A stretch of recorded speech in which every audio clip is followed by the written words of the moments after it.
Welcome, night travelers. You've tuned into the midnight broadcast where the shadows talk and secrets come alive. Tonight, we've got another story waiting for you. So find your place in the darkness and let the story begin.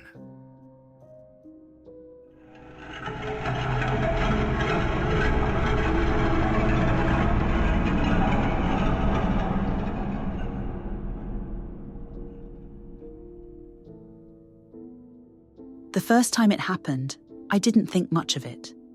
Mirrors can play tricks on you, or at least that's what I told myself.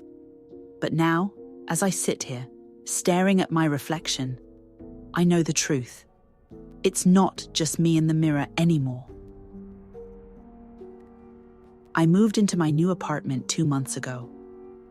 It was nothing special, just a modest one-bedroom in a mid-rise building on the outskirts of the city. The kind of place where neighbors kept to themselves and the hallways were always quiet. It was cheap, and at the time, that was all that mattered.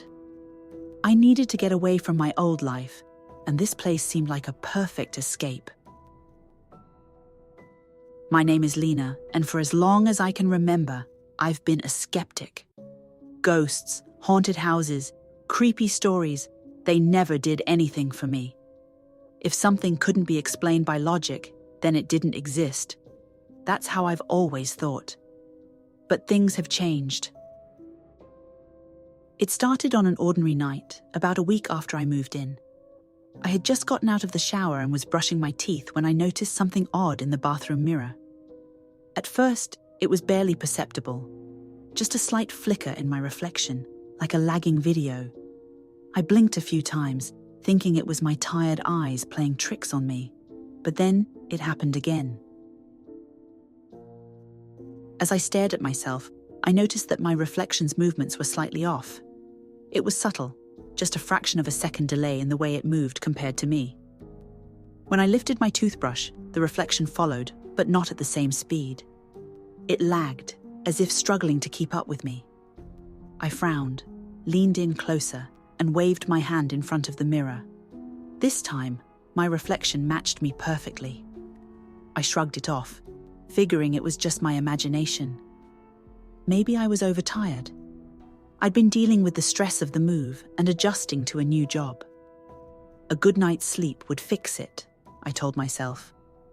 The next few days passed without incident. I didn't think about the mirror again. But then, one night, as I was brushing my hair in front of the bedroom mirror, it happened again.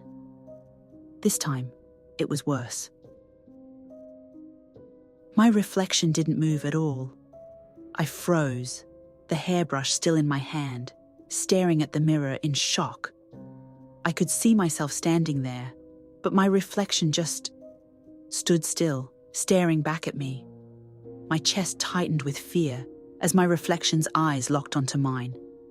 I blinked, and when I opened my eyes, the reflection was moving again, as if nothing had happened. I backed away from the mirror, my heart pounding in my chest. I wanted to believe it was just a trick of the light, but deep down, I knew something was wrong. Something was very wrong. I started avoiding mirrors after that. I would glance at them as little as possible. Quick, fleeting looks to make sure my hair was in place or that I didn't have anything on my face.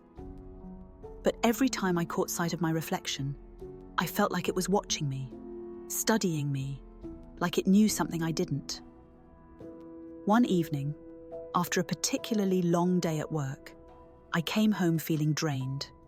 I made dinner, watched TV, and tried to unwind. By the time I got ready for bed, I had almost forgotten about the strange things happening with the mirrors. I brushed my teeth, washed my face, and for the first time in days, I looked directly at the bathroom mirror. And that's when I saw it. It wasn't me in the reflection. The face looking back at me was mine, but twisted. The eyes were wide, unblinking, with dark circles underneath. The skin looked too pale, almost translucent, and the mouth was stretched into a crooked, unnatural grin. My heart stopped. I reached up to touch my face, and the reflection didn't move. It just stared at me, grinning, those wide eyes unblinking, as though it were a puppet waiting for its strings to be pulled. I stumbled back, my stomach churning with fear. I slammed the bathroom door shut, too terrified to look again. I couldn't stay in that apartment, not with whatever was lurking in the mirrors. I grabbed my phone and dialed my friend Rachel, telling her I needed to stay with her for a few days. I didn't tell her why, only that I needed to leave. Rachel lived a few blocks away, and within the hour, I was packed and on her couch. The apartment felt safer. It was filled with her warm energy, laughter from her TV, and the comfort of having someone nearby. We talked for a bit, and she never asked questions about why I seemed so anxious. Rachel was good like that. But the mirror in her bathroom wasn't any better. That first night, when I went to use the bathroom, I made the mistake of glancing at her large vanity mirror. At first, it looked fine. Just me, looking tired. But when I turned to leave, I caught something out of the corner of my eye. My reflection wasn't leaving with me. I stopped dead in my tracks, my hand still on the door handle. I turned back to face the mirror, my heart pounding so hard I could feel it in my throat. And then the reflection did something I will never forget. It tilted its head slowly, like a predator watching its prey, and mouthed words that I couldn't hear but understood perfectly. "Let me out." I screamed. Rachel came running, panic in her eyes, asking what happened. I couldn't explain it to her. How could I? I just told her that I had a bad dream, that I wasn't feeling well. But I knew what I saw. Something was inside the mirrors. It was using my reflection to get to me. Over the next few days, things got worse. I avoided mirrors as much as possible, but sometimes it felt like the reflection was there, even when I wasn't looking directly at it. I'd catch glimpses of it in the chrome of a toaster, in the glass of a picture frame, in the shiny surface of a car window. No matter where I went, it followed. It wasn't until the final night at Rachel's place that things escalated beyond anything I could have imagined. I was trying to sleep, tossing and turning on the couch, when I heard a noise. It was faint, like someone gently tapping on glass.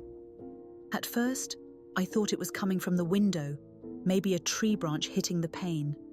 But the noise grew louder, more insistent. I sat up, my heart racing. The sound wasn't coming from the window. It was coming from the bathroom mirror. I stood frozen, staring at the closed bathroom door. The tapping continued, steady and rhythmic. My entire body was shaking with fear. I wanted to run, but something about that sound pulled me closer. I walked toward the bathroom, my hand trembling as I reached for the door. Slowly, I pushed it open. The mirror was covering in fog, as if someone had just taken a hot shower. But the air was cold, far too cold for that. And then I saw it. There, in the fogged-up glass, was a handprint. But it wasn't my handprint. It was larger, more twisted, the fingers elongated and gnarled, pressed against the surface from inside the mirror. I took a step back, my breath coming in short gasps. The handprint slowly faded, and for a moment, I thought it was over. But then the fog cleared completely, and I saw my reflection. It wasn't me. The face staring back at me was still mine, but it was wrong. The skin was stretched too tight, the eyes too wide, filled with an unnatural hunger. And then, with a slow, deliberate movement, my reflection reached forward, not toward me, but toward the glass, as if trying to break through. I couldn't move. My body was frozen with terror as I watched the reflection press its hands against the inside of the mirror. It grinned, that same crooked, twisted grin, and mouthed the words again, "Let me out." Before I could scream, the lights in the bathroom flickered and went out. The room plunged into darkness, and I heard the mirror crack. The noise was deafening, like glass shattering from deep within. The sound echoed through the apartment, and in that brief moment, I knew one thing for sure. It had broken through. I didn't stay to find out what would happen next. I ran out of the bathroom, out of the apartment, and kept running until my legs gave out. I didn't care where I was going, only that I had to get away. I never went back to that apartment. I haven't seen Rachel since. I'm staying with my parents now, far from any mirrors, far from any reflections. But I know it's not over. Sometimes, in the dead of night, when the house is quiet and I'm lying in bed, I hear the faint sound of tapping. And when I look into the small cracks in the windows, I swear I can see its eyes. It feels like it's waiting for me to slip up, to make the mistake of looking too long into something reflective. Anything that can capture an image. It's smart, patient, and it's hungry. At first, I thought I could just avoid mirrors. Live my life never looking directly at anything reflective. It's harder than you think. There are so many things that can show you your reflection. Windows, polished surfaces, the screen of a phone. No matter how careful I am, there's always a chance I'll see it again. But recently, it's gotten worse. The tapping has become more frequent, always at night.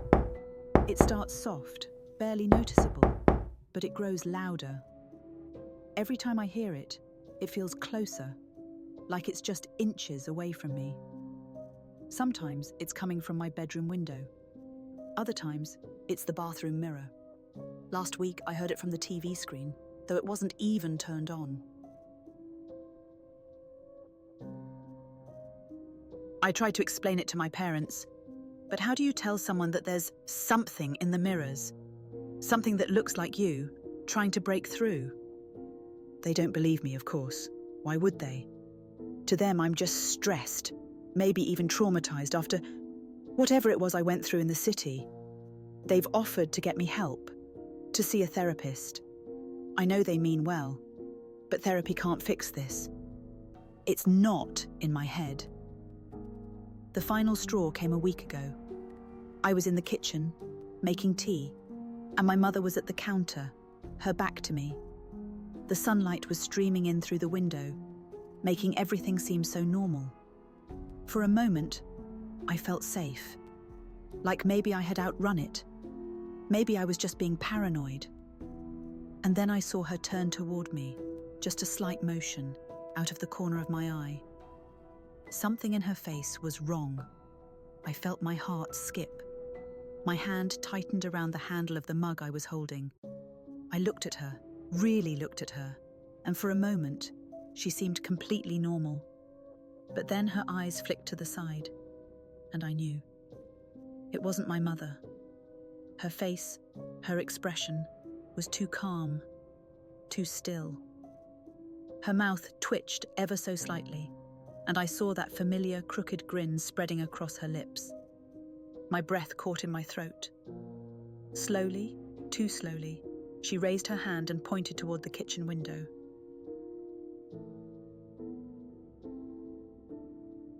I turned to look, and there, in the glass reflection, I saw it. My own face, twisted and grinning back at me from the other side. The reflection tilted its head, those wide eyes filled with something dark. It mouthed the same words I'd seen it say before, but this time, I could almost hear them, like the sound was seeping through the glass. "Let me out!" I dropped the mug. It shattered on the floor, but I didn't care. I ran. I don't know where I was going. Just away, out of the kitchen. Away from the thing pretending to be my mother. Away from the reflection that wasn't me. I locked myself in my room, barricaded the door, and haven't left since. My parents think I'm losing my mind. They keep knocking on the door, begging me to come out, to talk to them. They sound so convincing, but I can't trust them. Not anymore. Because last night, when I heard the tapping again, it wasn't coming from the mirrors. It wasn't coming from any reflection. It was coming from the other side of my bedroom door.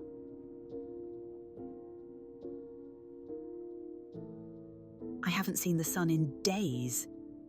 I don't dare open the curtains, not with the windows reflecting everything inside the room. I've taped up the mirrors and covered anything that could show a reflection, but I know that won't be enough for long. The tapping at the door comes every night now, slow at first, then more urgent, like someone is desperate to get in. I've stopped answering when my parents knock. I don't know if they're really my parents anymore. It could be mimicking their voices, waiting for me to let my guard down. I tried calling for help once. I dialed Rachel's number, hoping against hope that maybe she could help me make sense of this. But when the call connected, all I heard on the other end was a faint whisper, distant but unmistakable. Let me out. I smashed my phone after that. I know there's no escaping it now. It's here. It's waiting for me to give in, to look too long, to open the door. I can feel it, the presence just outside the room, pressing in on me, watching. I've been trying to hold out, but I don't know how much longer I can. The whispers are getting louder. The tapping is relentless. I'm starting to see it everywhere. Even when my eyes are closed, I see its face, that twisted grin, those wide, hungry eyes. Soon I'll make a mistake. Soon I'll look at something reflective, without thinking.